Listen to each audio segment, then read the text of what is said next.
Alright, ladies and gentlemen, we are back on What on Earth is Happening here on the Oracle Broadcasting Network. I'm your host, Mark Passio. My website, whatonearthishappening.com. And last week was the first What on Earth is Happening in its entirety here on Oracle Broadcasting, and it went very well. We had a contest on the show last week. It was won by a gentleman named Ben in Louisiana. He won the prize for answering correctly the question of the mystery traditions. And the topic that we had been talking about the week before was self-generated suffering. And we got into the question of the mystery traditions as we were relating it to the modern occult traditions that one may come across in their studies.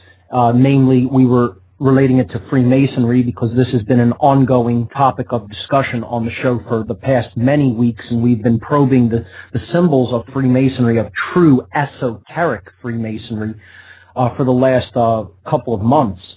And we will continue to do that tonight. Tonight will be probably the last show where I break down some Masonic symbolism for the listeners. I will probably have one more show on the topic, however, and I am hoping to make it sort of a roundtable discussion with some official lodge Freemasons in this area, or perhaps in other areas. I'll probably be putting that show together. If it doesn't come together, I will simply move on to continue the topics that we've been discussing, such as symbolism in general as a methodology of mind control and to subversively gain access to the subconscious mind.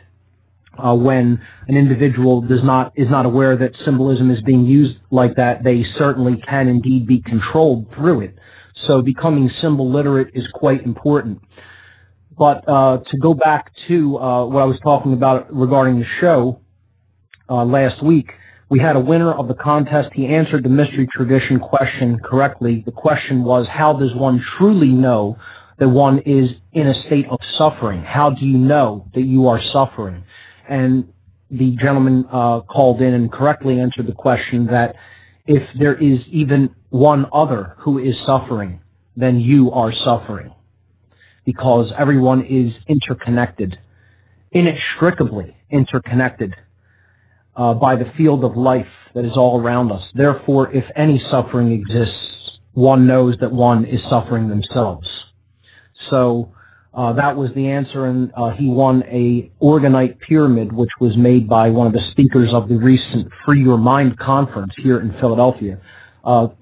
Just to get into that for a moment as well, videos for the Free Your Mind conference will be posted to the Free Your Mind conference website at freeyourmindconference.com. Probably within about 3 weeks to a month, I'm just guessing. The videos are currently being processed, so anyone that was interested in that conference could not attend. We will be releasing that information to the general public for free over the next coming few weeks. So be patient. The videos will be forthcoming, and you'll be impressed with the information that you get to see and hear there.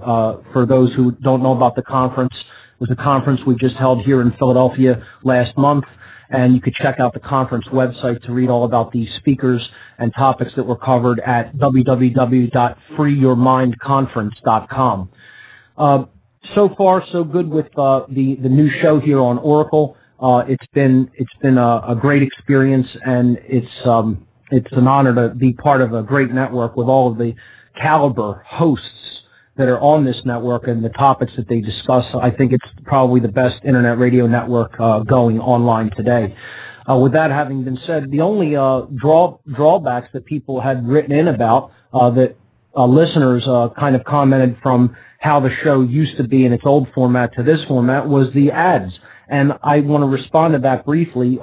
Yes, the ads do kind of basically create an interspersal between the information as I'm giving it out here on the air, but that's a good thing because people who support radio networks like this want to get their products out there and make a living for themselves. The network needs to do what they need to do, and that isn't for free. You know, that really costs a lot out of private individuals' pockets, so they make some money by selling ad space. I have absolutely no problem with the ads. For those who think it's a distraction, I can understand where you're coming from. However, it's a trade-off like anything else. I get to be on a bigger network where there's more listeners able to hear my voice and get the message out to more people. And for that, the show is broken up a little bit with some ads interspersed here and there. Like I said, I don't have any problem with it. I hope it's not too big of a distraction from people coming over from just listening to me on what on earth is happening previously before we came over to Oracle. But it is what it is, and that's my take on the whole ads for listeners who have come over from listening to me previously. So let's jump into the topic for tonight, shall we? We've been talking about Freemasonry for the past many weeks, and Freemasonry is an incredibly complex topic. It is an occult tradition, and for those of you who still have not made the connections that occultism is what ultimately everything that's going on the earth is all ultimately about, you need to take another look at what the occult really is, because there's a mind control technique that's played through words and word association games. And what true evil people and dark occultists always want to do is have you associate something in your mind through words that really that thing has nothing whatsoever to do with, or it only has a partial connection with that word. But in other words, then the technique works to, for example, as it is said, throw out the baby with the bathwater. You will say, well, that's associated with something that's dark or evil, and therefore I won't look at any of it. And I'll throw it all out and not ever go into the esoteric understanding that the dark occultists really wish to hold people back from. See, that's how this technique works. And the word occult is used in this sense. It's a mind control technique. If a dark occultist who does not want anyone to look into his methodologies, into what he is doing through hidden techniques, okay? And that's what the word ultimately means, hidden. It is hidden knowledge that is used as a weapon against those who do not understand the techniques that one is working with, because they are hidden from that individual. If someone doesn't understand it, those who do can wield it as a weapon if they're in the mode of consciousness where they may be inclined to do so. And that's what the psychopathic ruling elites of this planet are. They are dark occultists. They're using hidden knowledge against us as a weapon. When we bring that knowledge to the light of day, they can no longer do that effectively because it becomes common sense. We'll be right back, folks. You're listening to What on Earth is Happening here on the Oracle Broadcasting Network. Welcome back, everyone. You're listening to What on Earth is Happening here on the Oracle Broadcasting Network. I'm your host, Mark Passio. I'd like now to wrap up what I was talking about the occult. The word occult, as we have said many times previously on this show, simply means hidden. And it is hidden knowledge that is attempted to be held back from the general population by dark occultists who use this knowledge as a weapon against people. It is ultimately knowledge about consciousness. It is knowledge about how the human psyche works. It is knowledge about the deepest parts of the human psychology that drives our motivations and fuels our understanding of reality. And when you get into that and control that, you have people at your beck and call, okay? You have people right under your thumb, right where you want them, because they don't understand themselves. And ultimately, that's the only knowledge that is truly worth having, is knowledge of self and what we truly are and what our true potential is. And that's what we do here on this show, is try to help people to delve deeply within so that they can understand that the outer world that we see around us is merely a reflection of what is going on inside of us collectively. So with that in mind, I want to jump into the topic for tonight, which is the symbolism of some of the higher levels of Freemasonry. And we're going to look at Royal Arch Freemasonry. We're going to look at some of the symbolism of the 32nd and 33rd degree. And we're going to talk a little bit about what is known as Illuminated Masonry tonight. And hopefully I can get through all of this symbolism before the end of the show so we can do a roundtable discussion on Freemasonry next week. So I'd like to direct everyone first and foremost to my website at whatonearthishappening.com.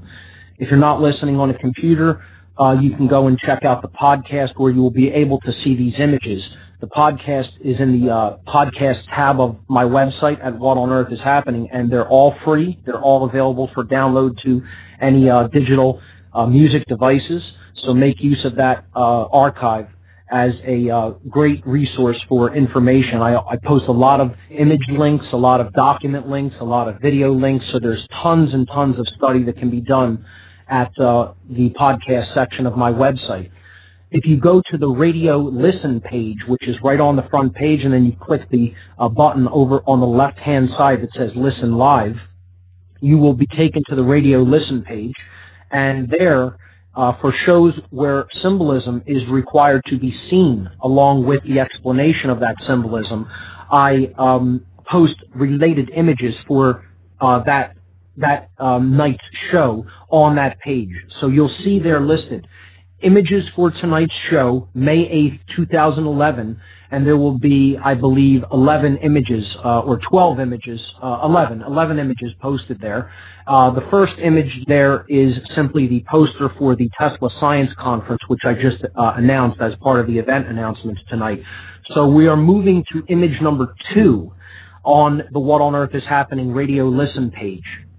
If you look at image number 2, this is where we left off on the show last week. We were talking about Royal Arch symbolism. Royal Arch Masonry is part of the York Rite of Freemasonry, but overall this is basically higher level esoteric symbolism that is contained in the Royal Arch degrees, and we see in image number 2 the tracing board of the Royal Arch.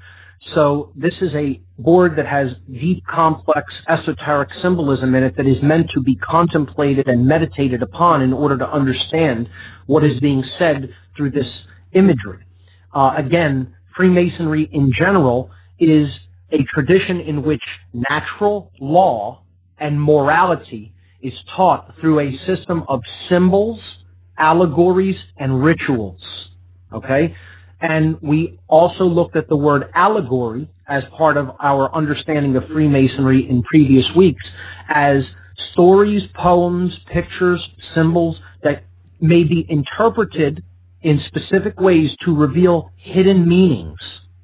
Typically, these meanings are moral in their messages that they are attempting to convey. They are attempting to convey moral lessons. And that's indeed what all of the symbolism we have seen thus far in Freemasonry, when it is properly decoded by people who understand what this symbolism was originally intended to embed into the subconscious of the viewer who may not be consciously aware of it. It was originally intended to embed a moral lesson. Sadly, in the modern era, much of this, the meaning of this symbolism is lost even to lodge Masons. Okay? And I'll be the first to tell you that Lodge Masons are horribly ignorant of the esoteric aspects of their own supposed tradition. And they do not understand these symbols in any way that they really should be understood.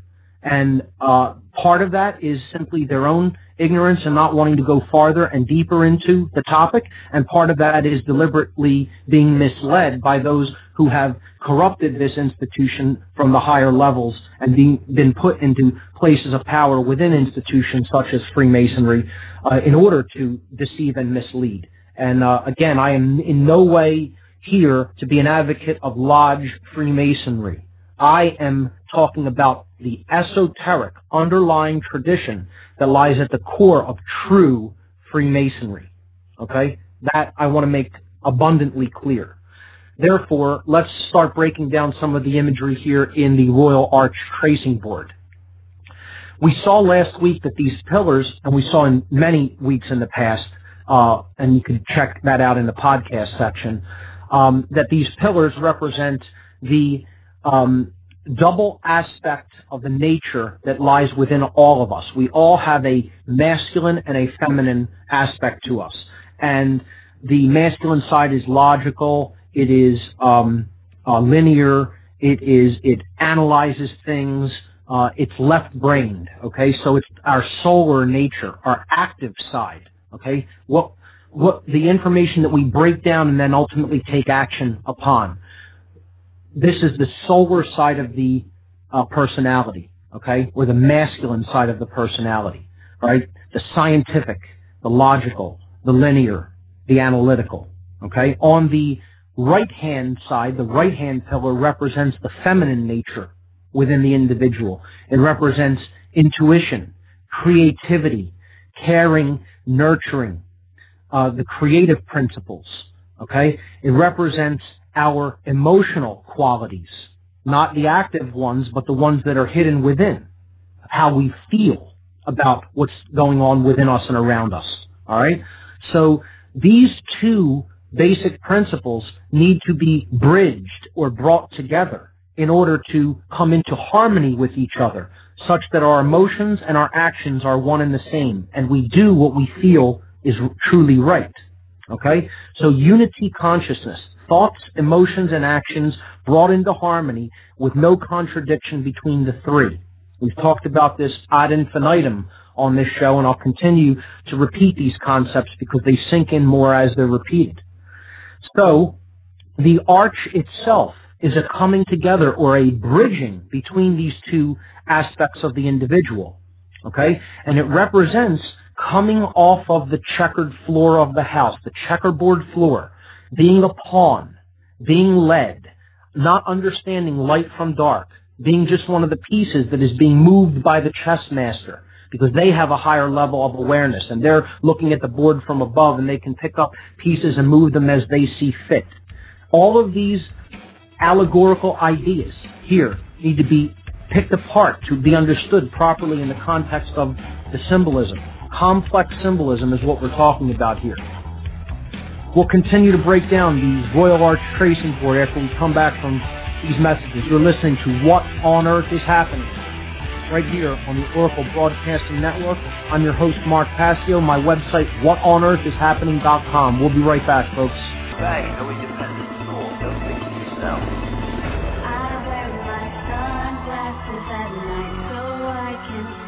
I hope everybody's got their sunglasses on out there. Those samples there from the great movie They Live, and that was David Icke actually explaining some of the symbolism in the movie They Live. Everyone on Earth should see the movie They Live, folks. That's all I'll say about that if you haven't already seen it. Probably almost everyone listening on this network has seen it, but anybody listening in the podcast section, if you haven't seen the movie They Live, it's something you definitely should do immediately. Because that movie's not just a fiction, it's an allegory about what's happening in our world, as is Freemasonry. And we were talking about the Royal Arch symbolism of Freemasonry before the last break. Let's jump back into the image here, which is image number 2 on the radio listen page at whatonearthishappening.com. We see that the arch is coming together to form a semicircle at the top of these two pillars. Okay, we'll see ultimately what that symbolism represents in a moment. We see the keystone of the archway, okay, off onto the left-hand side. It has been pulled out of the arch, okay. Now the keystone is the strongest part of the archway. This is the thing that actually gives it its strength. That's where all of the force is leaned up against on both sides, okay. So this is critical to keep in mind. Why would the keystone be removed from the arch? And we were getting into this at the end of last show, and I want to really reiterate this so that I hammer in the real understanding of this symbol, because it's very important and it's very widely misunderstood. The keystone is being removed, okay, as a symbol of enlightenment. Okay, you see the light pours in when the stone is removed. See, people misinterpret this Okay, because in biblical terminology, there's such a thing called the Chief Cornerstone or the Keystone. All right? And this is what Jesus himself is referred to as in certain books of the Bible. In the Gospels, he's referred to as the Chief Cornerstone or the Keystone. Okay? And this does not represent taking away the Christ out of someone's life or out of their consciousness. It represents letting that consciousness into oneself, okay, as a symbolic aspect of higher consciousness. Now, I'm not talking about exoteric, organized Christianity, the Christian religion as we know it in the modern world. That's not what I'm talking about here. No more than I am talking about organized lodge Freemasonry in the modern world. I'm getting down to the esoteric core symbols and the core understanding that underlies those symbols. Okay? And it's all about consciousness and awakening of self. It's all about when we bridge the left and right brain hemispheres together, the masculine left brain hemisphere and the feminine right brain hemisphere, through this divine process, this divine union, the chemical wedding, as it is known in different forms of mystery school teachings. Okay? We are removing all of the barriers and the blocks to the light. Okay? And we do that by also awakening the pineal gland, the spiritual vision gland in the center of the human head. This has been referred to by mystics as the third eye. Okay? It is the Ajna chakra in the Vedic chakra tradition. Okay? The third eye is this single eye that is spoken of in biblical terms when in the story in the New Testament, Jesus is telling his followers that what you need to do is make the eye single. If you make the eye single, the body is full of light. If the eye is dual, the body is full of darkness. What this means is that your brain is imbalanced toward either hemisphere or both hemispheres, the left and right. Okay, you're seeing with duality, us versus them thinking. Okay, you're in a state of either dominator or slave. And we've talked about this almost endlessly when we talk about the functions of the brain hemispheres. You can go back and research all of this material in the podcast archive. It's all there, folks. I can't, repeat every single aspect of it. Just to touch on it, the making of the eye to be single instead of dual is a reference to the brain. It's a reference to bridging the left and right brain hemispheres and uniting them. It's also making your emotions and your actions unified as one. Okay, so that you do what you feel and know to be right. All right, and there's no contradiction. Your actions do not betray your thoughts and your emotions. This is what awakening is all about. This is what enlightenment really is. Okay, and that process is the awakening of the all-seeing eye, the pineal gland, the light that is within us, and it's a connection to the heart as well. So last week we left off on helping people to understand that the removal of that block, that barrier, that stone, that weight, okay, is the removal of the barriers to awakening, the barriers to the light, the barriers to letting the Christ consciousness enter the heart. Okay, and then therefore change one's actions and one's view of the world first and foremost, and then one's actions. So that's why the light is streaming in through the missing keystone, okay, because now it's full of light. And that light is coming into the center of the image, which represents the center of the self or the heart. And this is represented by the two angels on both sides having bridged together, and their wings are touching in the form of a chalice or a heart, or the inverted triangle, which is also known as the chalice in ancient symbolism, okay, because it represents the sacred feminine side of the self. So this is the union between thoughts and emotions, the union between knowledge and then why we do what we do with knowledge and ultimately what we do with it, and that has to stem from the heart.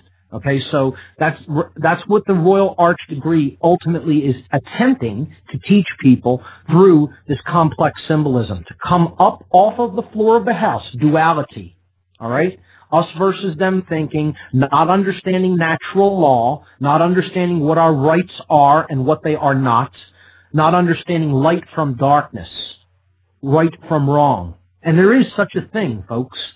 You know, Satanism, if I learned anything during all the time that I was involved in Satanism in my past, which some people on Oracle may or may not be aware of, I used to be involved in dark occultism. I speak about the dark occult from being personally involved with it in my past and having torturously come out of that level of mind control and being so asleep that my life was in such a state of disarray that it was only two places to go, as I've told people, in the grave or up. And I chose the latter, both, and that's a deliberate pun, okay? I chose the later option, but I also chose the ladder, which is a symbol of Freemasonry. A ladder meaning something that we use to climb out of the depths, okay, which we'll see we've already seen in past shows when we looked at the first degree tracing board with its ladder on the middle pillar, which is called Jacob's Ladder in Freemasonry. So that's what this Royal Arch degree ultimately represents, the letting in of the light by decalcifying, chipping away the stone from the pineal gland, okay, the all-seeing eye, so that the light can stream in into the heart and we create what is known as the heart-mind, okay? And I add the heart-mind-guts because it's ultimately what we do that makes the difference in the world. So there has to be courage involved there as well. It's not just what you know and what you care about, right? It's also what you actually take action and then do in the world. So we have to combine all three of those principles, the thoughts, the emotions, the actions. I call it the heart, mind, guts. So intelligence is required, true care is required, and ultimately courage is required, and willpower as well. The dual aspects of the active principles, courage and will. So that's what this complex symbol is saying here, and it is also about the coming together of the left and right brain, the Temple of Solomon. Okay, we see the repeated images here. Solomon being the sun and the moon. Sol, sun, mon, moon. Okay, and Hiram Abiff, H-A-B at the bottom there, the builder of the temple. Okay, he represents the generative principle and truth and care, true care. Okay, he is the sacred feminine aspect in this trinity. All right, so we're going to look at other examples of Royal Arch symbolism. We have a couple other Royal Arch tracing boards that I'm going to break down, and then we're going to move on to some different Freemasonic symbolism when we come back from this break. You're listening to What on Earth is Happening. We'll be right back, folks.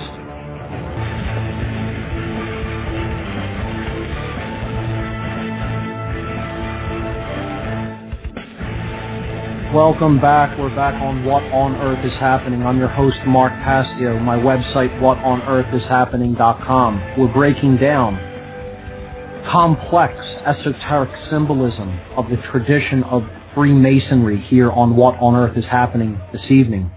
And we were looking at image number 2 on the radio listen page of my website, whatonearthishappening.com.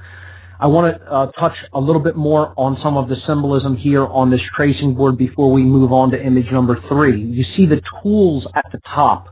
I want to touch on those a bit.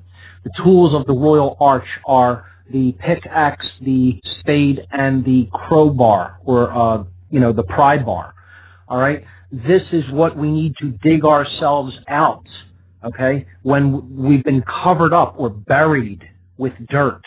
Okay, the darkness has covered us, has blocked out the light. These are tools of digging. Okay, we need to dig for the truth.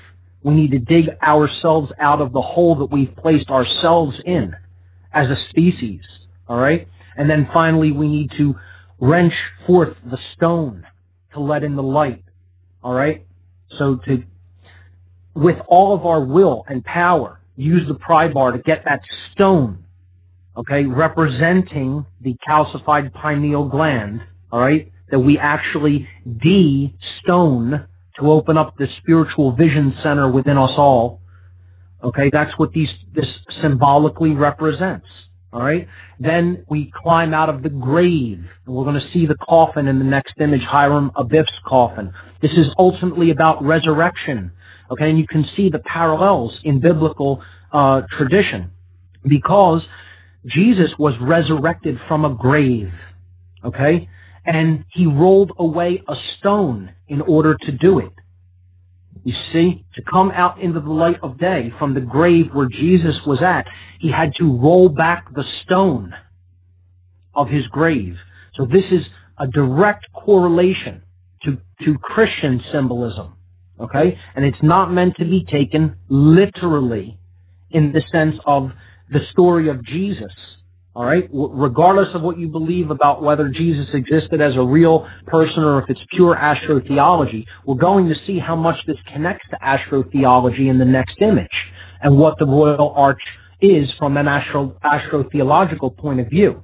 But this pales in comparison to the true esoteric meaning of the Royal Arch and how it relates to the resurrection of the soul from the state of deadness, of spiritual deadness, of not understanding that we are a spiritual being having a physical experience, not understanding natural law, not understanding the law of one, not understanding that as one suffers, all suffer. Okay? To come out of that state of spiritual deadness and resurrect ourselves to the light. That's what the truth, the knowledge of truth, the knowledge of the true nature of self. Okay, which is the spiritual nature of all things, okay? And ultimately, that's what this whole system of Freemasonry is all ultimately supposed to be teaching. Spiritual resurrection, not identification with the physical world, okay? Not just worrying about what's happening in my daily life, but seeing the big picture about what's going on all around us as a species and being concerned with the wider picture, true care, not just small care with a small c, meaning I care about what's going on in my life and maybe my family's, maybe the people around these lives, but the capital C version of care, which is care on a wide level, on a global level, on a universal level. To be concerned with the suffering of all beings. All right? That's what this is ultimately all about. That's what we are trying to raise people to the understanding of. Okay? So the language that goes along with this degree, if you read into the rituals, I won't be specifically getting into that tonight. I posted many books with elaborate breakdowns of rituals on the website. You can go there and read all about those. Again, there's much allegory contained within those rituals as well. I find it much more poignant to get right to the heart of the matter and break down the symbolism for people because I think it expresses it even more beautifully.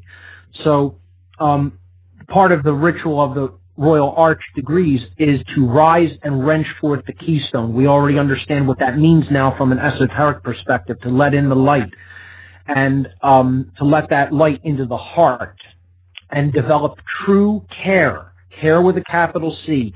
This is what being raised is ultimately about. We talk how this is connected with raising children. We use the word being raised, raising children. Okay? How many children are really not raised? How many adults are really not raised in the world?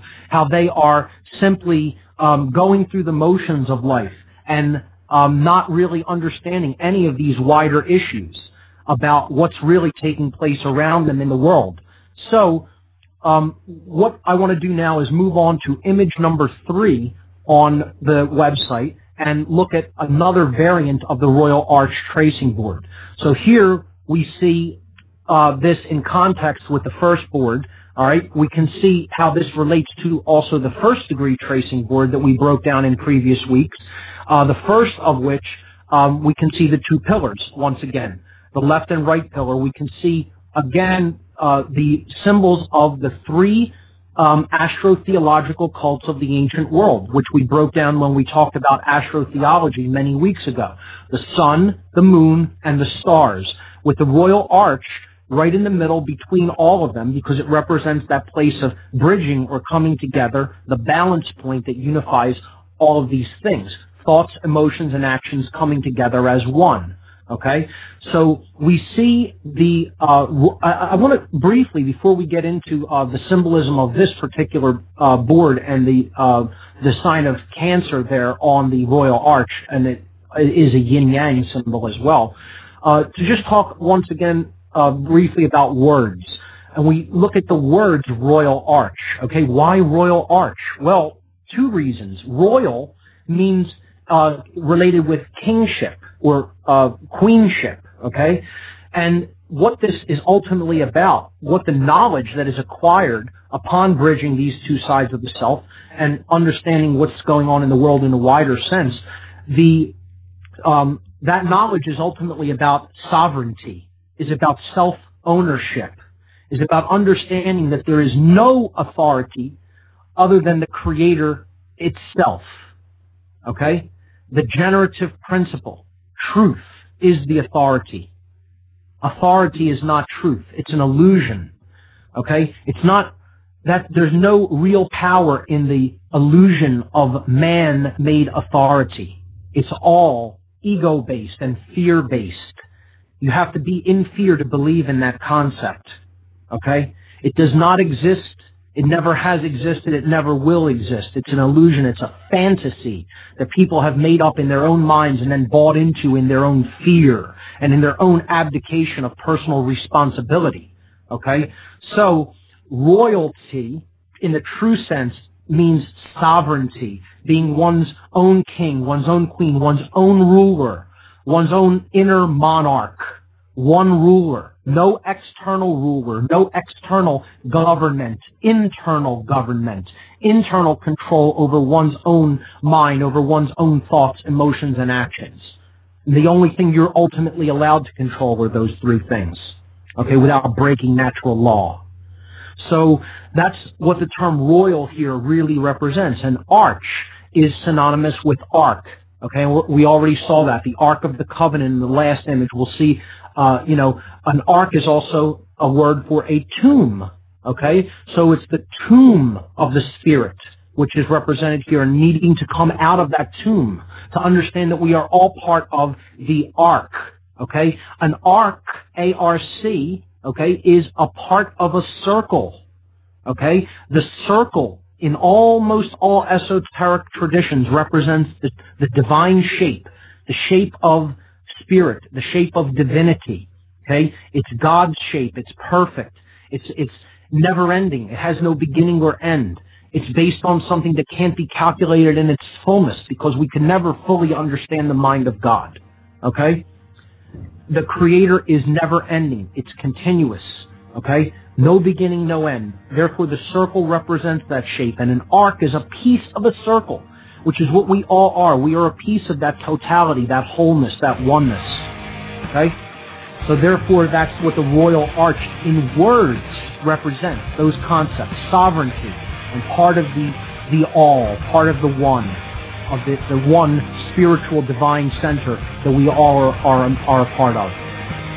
We'll get back into the breakdown of this next tracing board right after these messages. You're listening to What on Earth is Happening on the Oracle Broadcasting Network.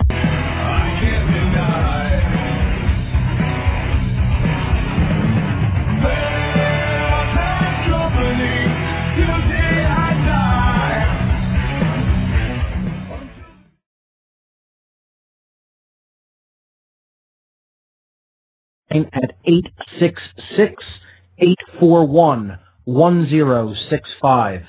Once again, the toll-free line is 866-841-1065.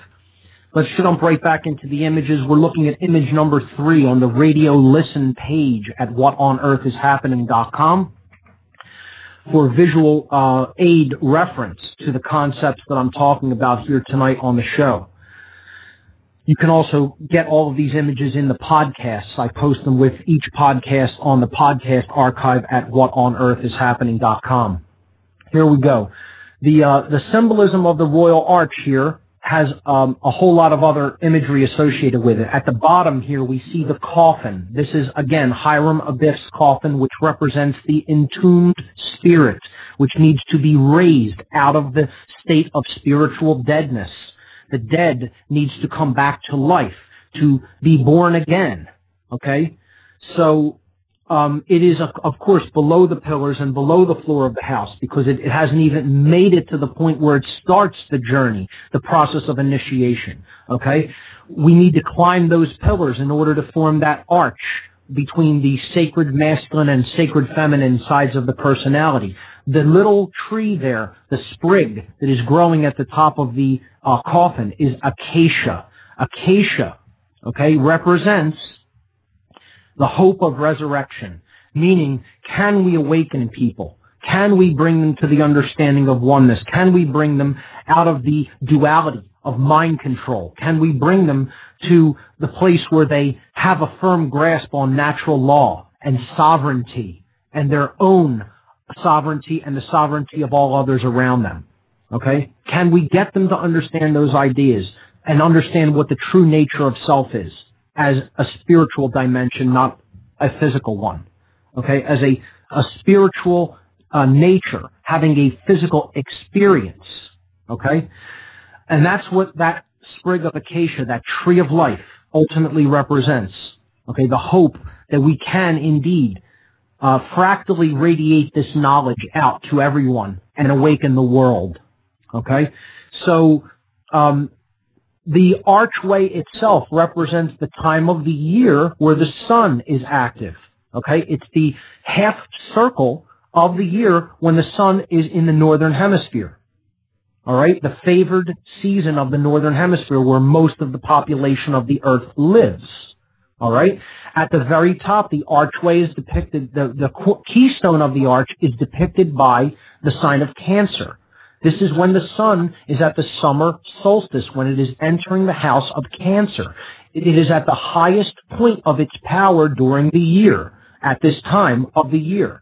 This is half of the zodiac. If you go back and look at the astrotheology section that I did and showed the signs of the zodiac, you will see the top portion of that zodiacal wheel, all right, represents the favored season of the sun, or the light, okay, when it has been resurrected from its tomb of the southern hemisphere.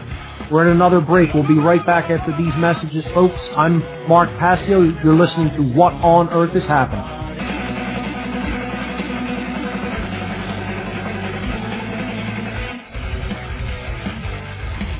Welcome back, folks. You're listening to What on Earth is Happening here on Oracle Broadcasting. I'm your host, Mark Passio.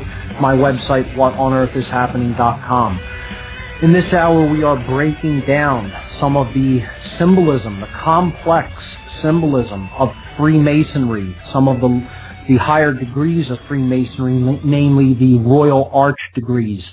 We're going to look at some more complex symbolism of Freemasonry, and we're going to get into some of the higher degree symbolism, specifically the 32nd and 33rd degree symbolism, in a little bit.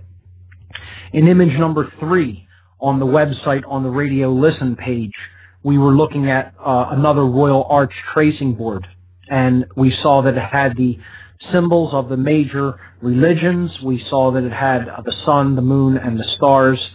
We saw that it had the symbols of the zodiac, particularly those that are in the top portions of the zodiac, meaning when the sun is in the northern hemisphere, the houses that it goes through are depicted here. And at the very top of the Royal Arch is the sign of Cancer, which is a yin-yang symbol representing the correspondence principle. That which is above is like to that which is below. And the union of opposites, the divine union or wedding between the male and female, okay?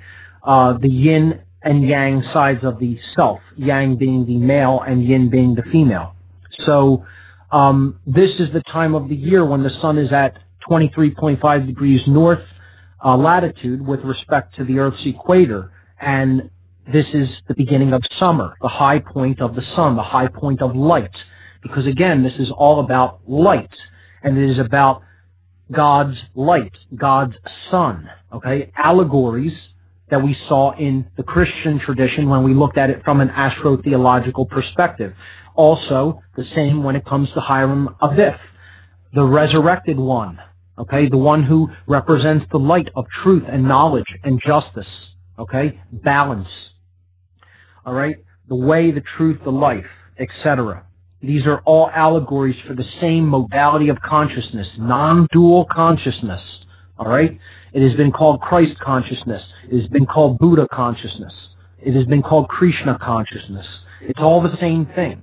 It's the awakened mind, the true understanding of sovereignty, the understanding that authority is an illusion, that there is no one between us and the Creator, that we are all sovereign beings, and that we are free and sovereign by nature of being born into the universe of the Creator. That's it. Period. With nothing after it. The end. In other words. Okay? No justifications needed. No explanations needed. No compromises needed. That's how it is. That's the truth. Okay? I've arrived at that understanding and have for a long time and are waiting for other people to complete that work within themselves, because this is internal work that needs to be done for each individual to truly comprehend that, to truly understand that, and then to live it. And that's what the great work is, ladies and gentlemen. That's the true great work that lies ahead of us all. And each one must contribute their part to it individually. No one can do that work for any of us. So let's look at some of the other images here. Of course, we have the G in the middle of the image, again representing the generative principle, true care, the heart, okay, the generator of everything, including the pump that fuels our body with blood, okay, the life force energy within us, all right? The heart is the generator, the pump that drives everything. Care is ultimately what creates our experience. What we care about is what we ultimately manifest. If we care about frivolous things, we will manifest negative things in our lives. If we care about the things that truly matter and are of true value, namely truth and knowledge and moral right, okay, then we will create a world that is much better than the one that we've created so far. So we see the compasses in square there, again, representing that our higher nature has to basically trump or rule over our lower aspects of the personality, namely the ego and the physical identified aspects of having lived in a physical world. The things that we basically need to do to survive on a daily basis can't be the things that ultimately govern us, that rule us, that are the main focus of our attention. We need to understand our higher nature and let that be in a position above the so-called lower nature, okay, represented by compasses, the compassion, okay, bridging the left and right, flexible, right, ruling over or above the square, okay? The compasses draw the circle, the divine shape. The square is not found in nature. 90-degree angles, rough edges that need to be smoothed over, okay? It's the lower nature, the square, in this aspect, all right? Base consciousness, in other words. And the compasses represent divine consciousness or true compassion, true higher care. The cornucopia represents the harvest of what we get as a result of our thoughts, emotions, and actions. Okay? The harvest time is what happens upon whether the light was received. Okay? See the allegory here? The light comes down to the earth. It gives energy, right? It is either received well or it is not received well, and then we have a harvest based upon that exchange of energy. What we did to cultivate the truth and knowledge, right? Or to cultivate the plant, in other words, the planting of the seeds, and how well those seeds were receptive to light and were able to sprout and generate on their own. So the cornucopia represents the harvest, okay? And we'll see other signs of the harvest as we move on. All right, so there's much more symbolism in here. I won't break each single aspect down. One thing I do want to point to is in the bottom right-hand corner, you see another representation of the Ark of the Covenant. Again, this is the place where God was said to be stored or kept or entombed, okay? It represents spirit. It represents that we have an inner core spiritual nature, and we have to get in touch with that. That's the true treasure that lies in the Ark of the Covenant, okay? And again, it's a word play on arch. Arch and ark are often used interchangeably, okay? It means a tomb. It means a part of a circle, which are both things that we see here, all right? The Ark of the Covenant, okay? We're going to see that. We saw that in the last image. We're going to see another ark in the form of a tomb in the next image. So let's move on to image number 4. And there's the break music. We will continue to break down some of the complex symbolism of Royal Arch Freemasonry when we come right back. We'll be back after these messages. I'm your host, Mark Passio. You're listening to What on Earth is Happening right here on the Oracle Broadcasting Network. Stay with us, folks.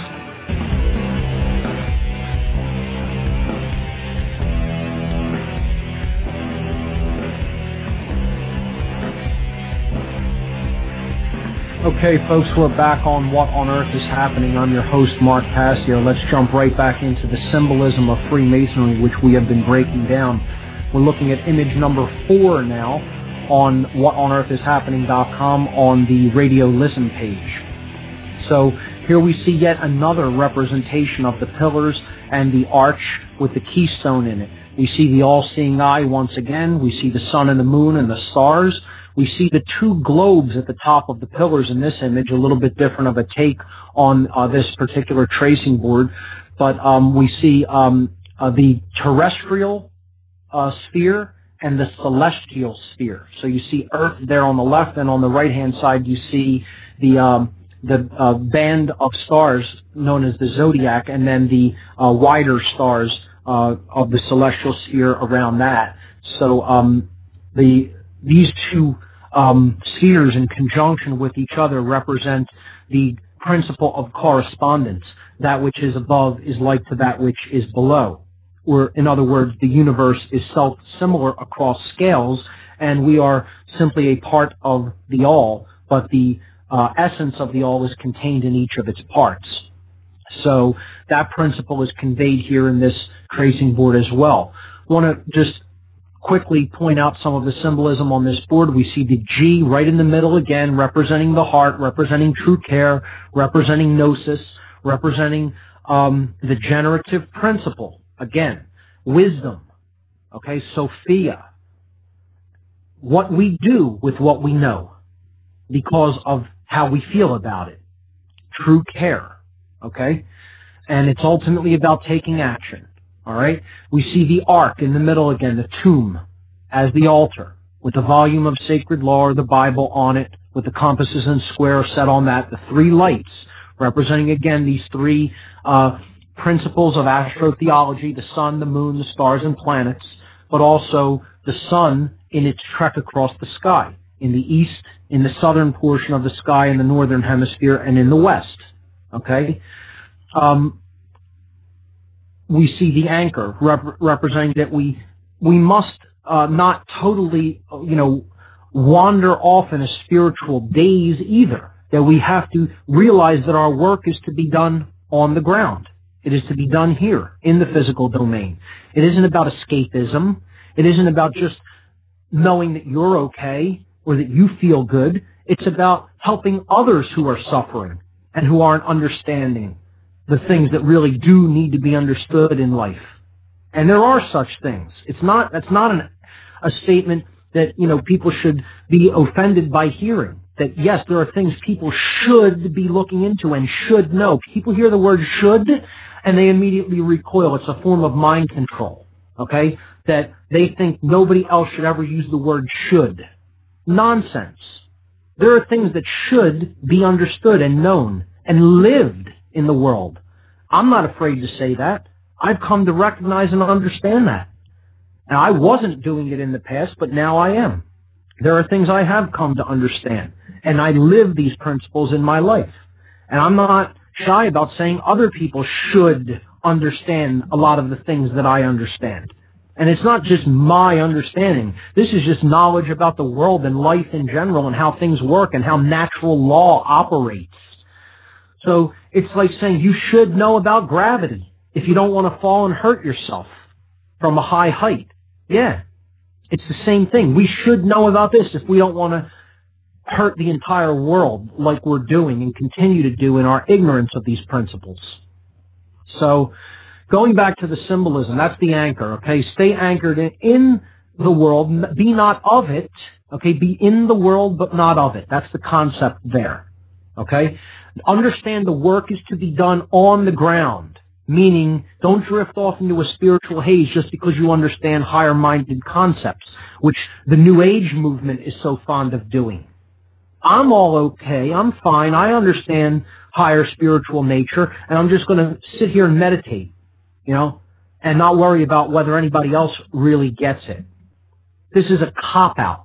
It's further abdication of personal responsibility to act upon what one truly has come to understand in the world.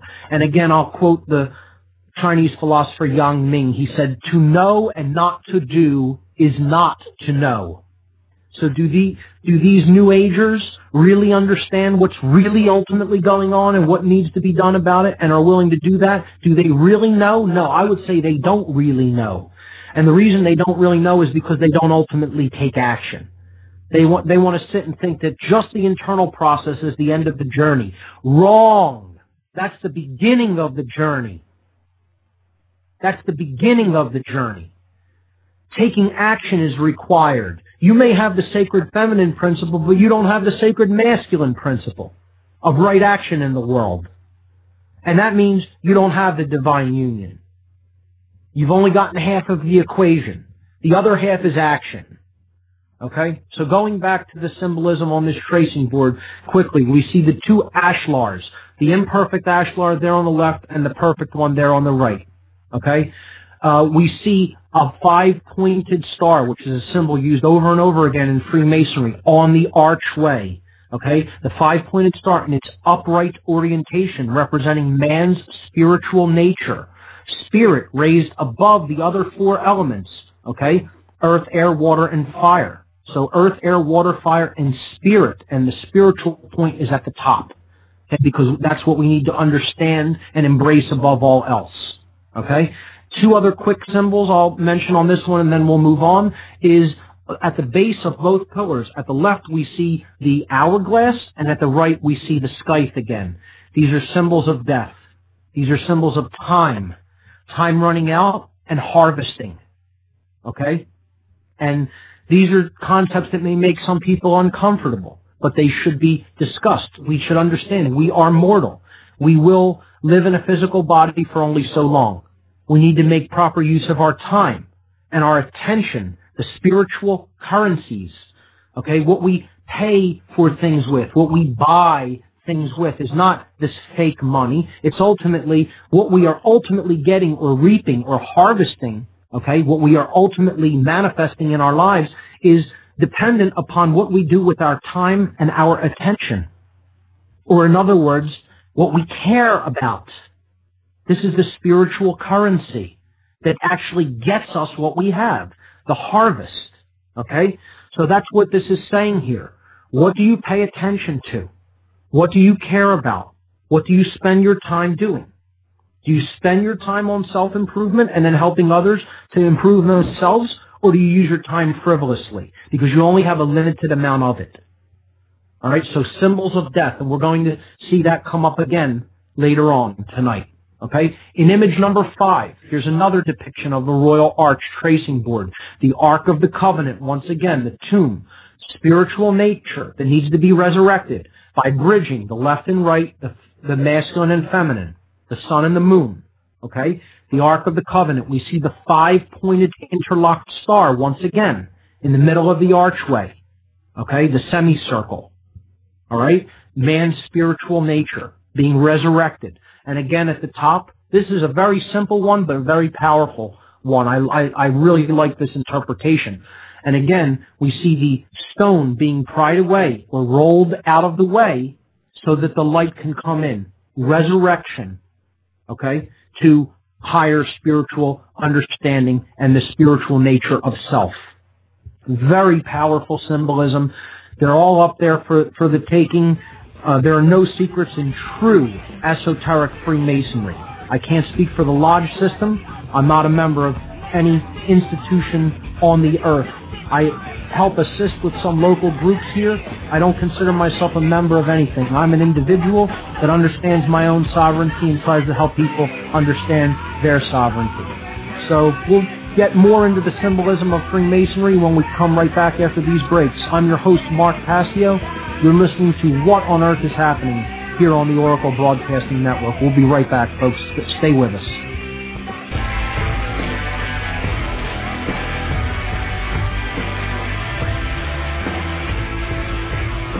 Welcome back, everyone. You're listening to What on Earth is Happening. I'm your host, Mark Passio. We're talking about some complex symbolism in the esoteric tradition of Freemasonry here tonight on the show. And we've been looking at the symbolism of the Royal Arch in Freemasonry and what that ultimately represents. Let's move on to image number 6. We're looking at images here from What on Earth is Happening on the radio listen page. Image number 6 is a Master Mason certificate that has some of the most esoteric and complex symbolism in all of Freemasonry, and I would add some of the most important.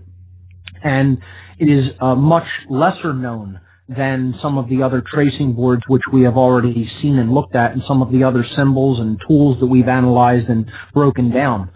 However, this I'd really like to call people's attention to in a big way, because to understand what this is saying really says it all about what's going on in our world today.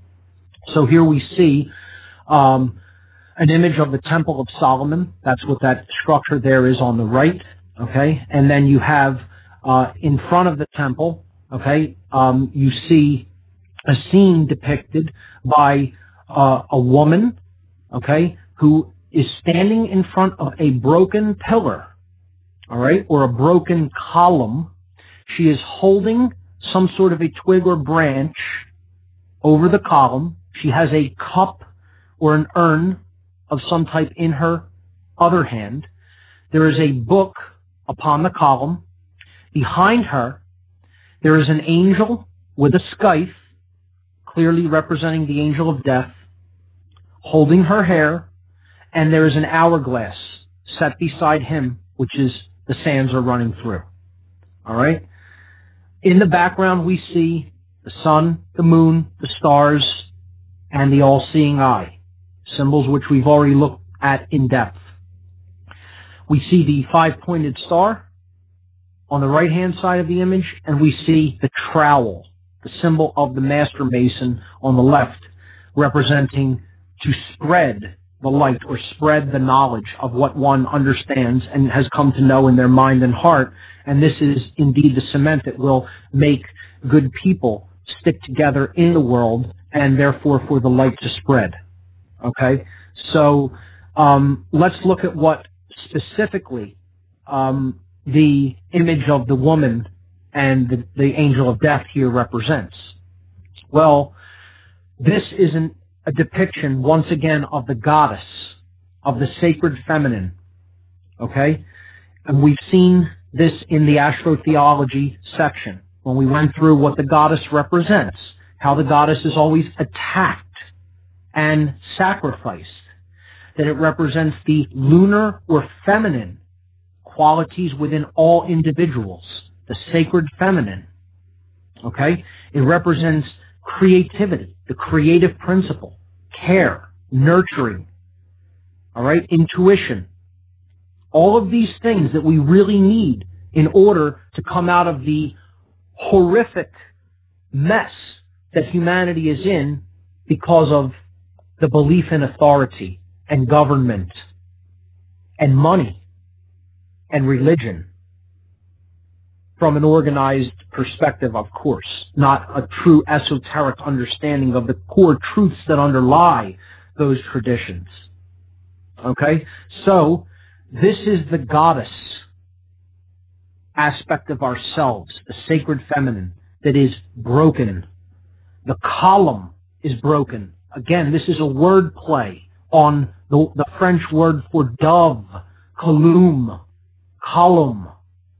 okay, which means dove. The dove is historically, traditionally, the symbol of the goddess in many ancient traditions that revered the goddess.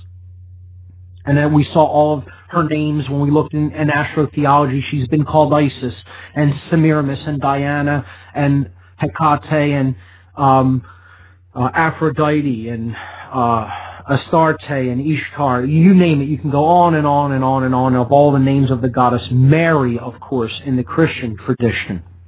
All right? But ultimately, this represents our sacred feminine aspect. True care, the generative principle, and it is nearing defeat in this image. It is half broken. Only the very base or foundation of it remains, and upon that is the volume of law, which represents natural law. I'm not talking about how the Bible is interpreted. I'm talking about the symbol that it represents. This is the book of natural law that is on this pillar here in this image. I'm not specifically referring to the Bible, although that is what the volume of natural law is used interchangeably with in Freemasonry. It's the concept that needs to be understood, not to get hung up on specifics. Okay? It represents natural law and sovereignty. That's the Grail, the Holy Grail, the sacred feminine side of ourselves. Okay? What she is holding is the sprig of acacia, which represents the hope of resurrection in Freemasonry. And what this sprig of acacia is saying, what the goddess here in the image is saying, is I will hold out and stay with you until the very end if you wish to continue your course. I will be here and always be giving you the chance to change and to understand the truth and to come to a place of balance and to come to an understanding of natural law and sovereignty and oneness and right action. However, behind her sits the principle of decay, death, Azrael, the angel of death. And it's a reminder that's saying we don't have all the time in the world to make this transition, to make this change in consciousness. There is a time when a negative harvest would arrive. And we're nearing that time, ladies and gentlemen. Not to scare anybody or try to put any fear into anyone. It's just the case. Nature does not allow the kind of abomination that the human race has become in their ignorance and abdication of personal responsibility to continue forever. Eventually the slate will be wiped clean, the scythe will come out, and it will reap. The sands will go through that hourglass, time will be up, and a reaping will have to happen. And whether nature does that or man does that to himself, you can bet on it. If we don't change our ways, it's going to happen. It's just the law of things. It's the way natural law works in the universe. Okay? Aberrations are ultimately really not tolerated once they make things go into a state of disrepair and imbalance for so long. There is a natural cleansing system that is inherent to nature that comes in, annihilates what needs to be annihilated, wipes the slate clean so that there can be new room for growth. Get as upset about it as you want, pound your fists against the wall, pound your fist on the table, cry in your milk, enjoy. That's how it works. That's it. And there's no one who's creating that except us.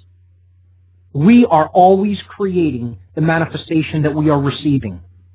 But what's being said here is that the goddess is always holding out hope for us. And again, it's not a physical being or a physical goddess. Understand that this is all symbolic, ladies and gentlemen, and not get hung up in literal interpretations like people do with the Bible as well, when it's largely allegorical. Okay? This is all allegorical. This is to get you to think deeply about concepts that relate to you and your role in the creation of what we see around us. And I know many of the people who listen to this network understand these principles. So I don't want to get too preachy or harpy about it, but for the people who have not thought about these things, it needs to be emphasized and stressed. We are the creators of our collective experience. We need to step up and own that responsibility. Okay?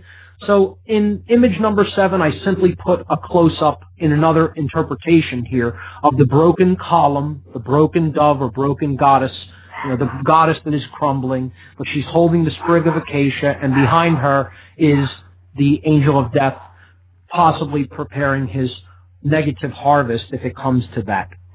Okay, so this is a symbol of time running out. It's a symbol of urgency, of what your work is to do, to spread the light, to spread the truth, to spread awareness, to spread knowledge, to speak the world that you want to see into existence, into manifestation. The Creator spoke the world into being. Let there be light were the words that were spoken. We need to speak the truth and the light in order to create a better world and bring that world into manifestation. We have a caller on the line. We'll get to a couple of calls coming up in the next segment. We'll be right back, folks. Stay with us.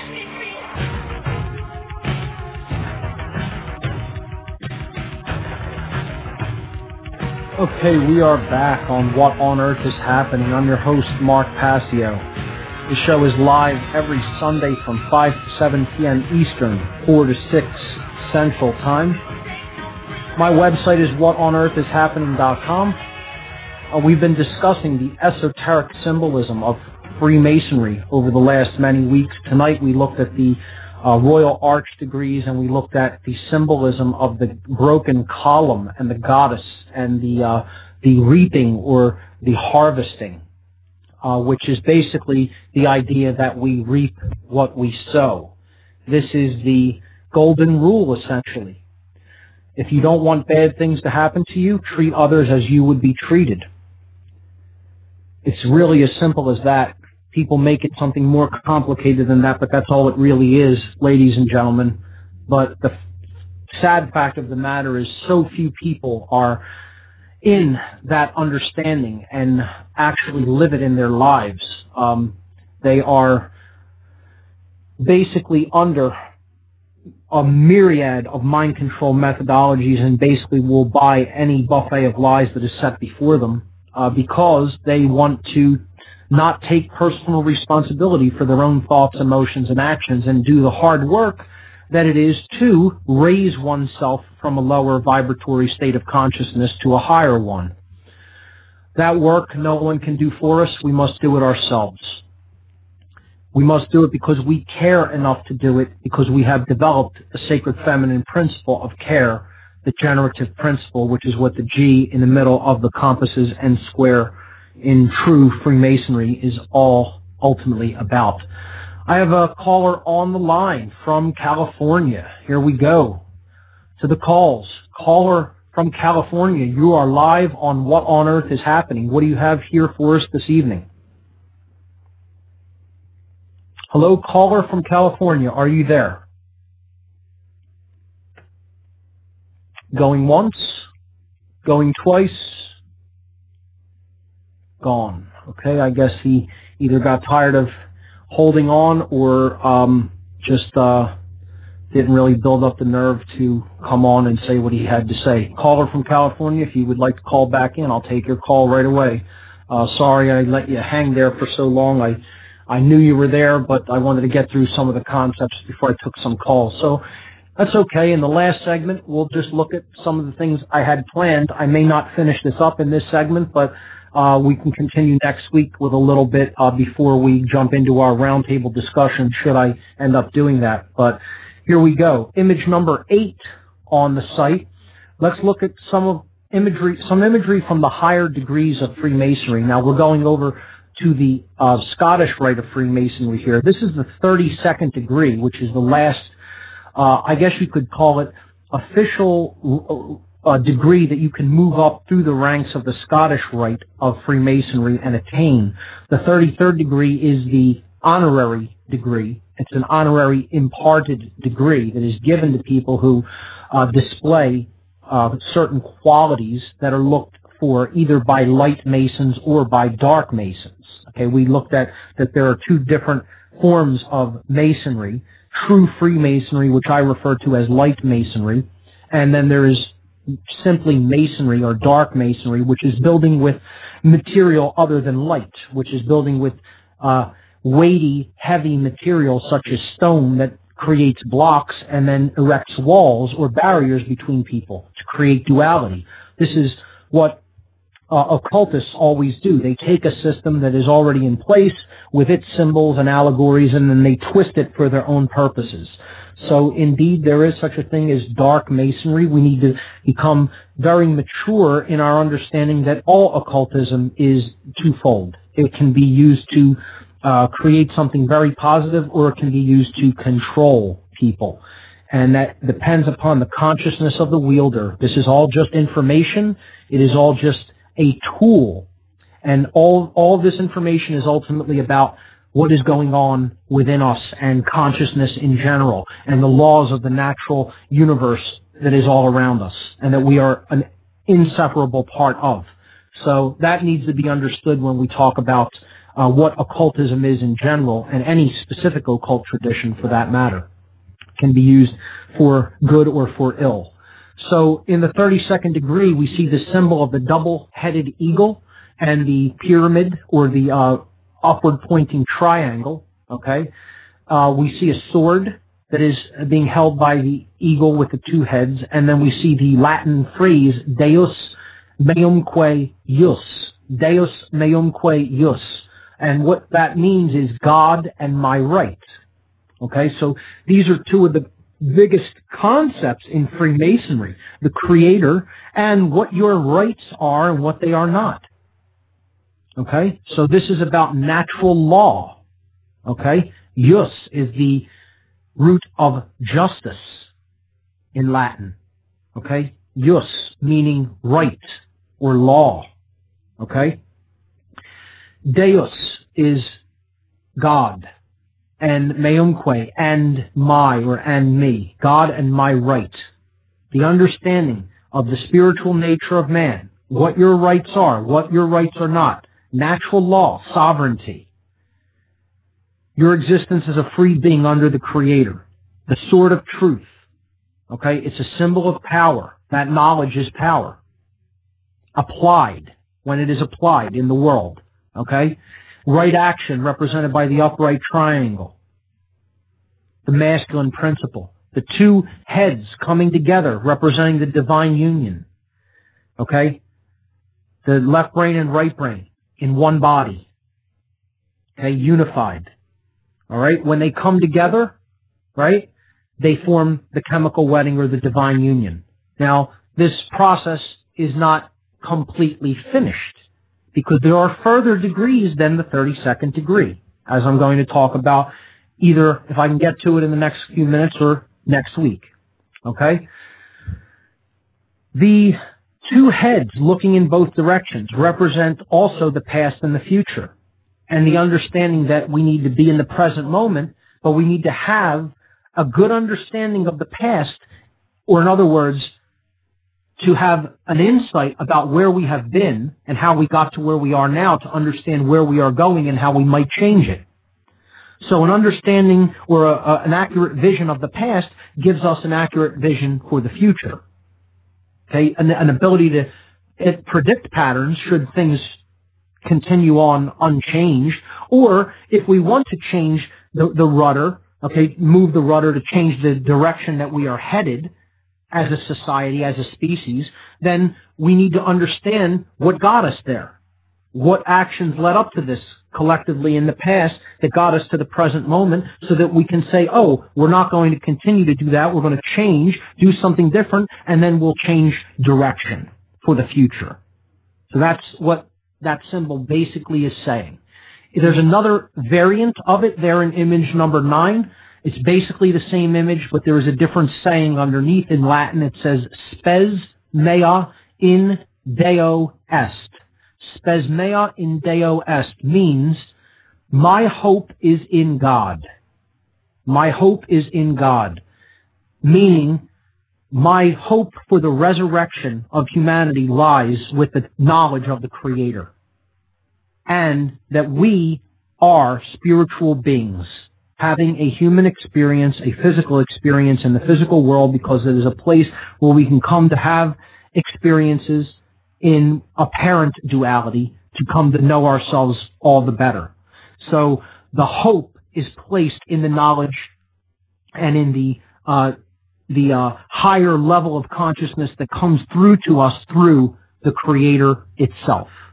So that's what that symbol there represents. And again, I'm giving you the core esoteric interpretations of this symbolism, not what it may have been twisted into in the world. My intent here in this whole Freemasonry section is not to cover dark Masonry or what may be being taught in certain lodge systems. My intent here is to go to the heart of the original intent of what these symbols were about and attempting to convey. Esoteric, true Freemasonry. The builder of freedom. Okay? That's what Freemason ultimately means. Alright? So, the last symbol here is one that a lot of people have seen. It is the symbol of the 33rd degree. We're going to talk a little bit about the illuminated degrees next week, but I'll hold off on that until next week. That's really all the time we have for this week, folks. It goes by quick. I hope you've enjoyed the show.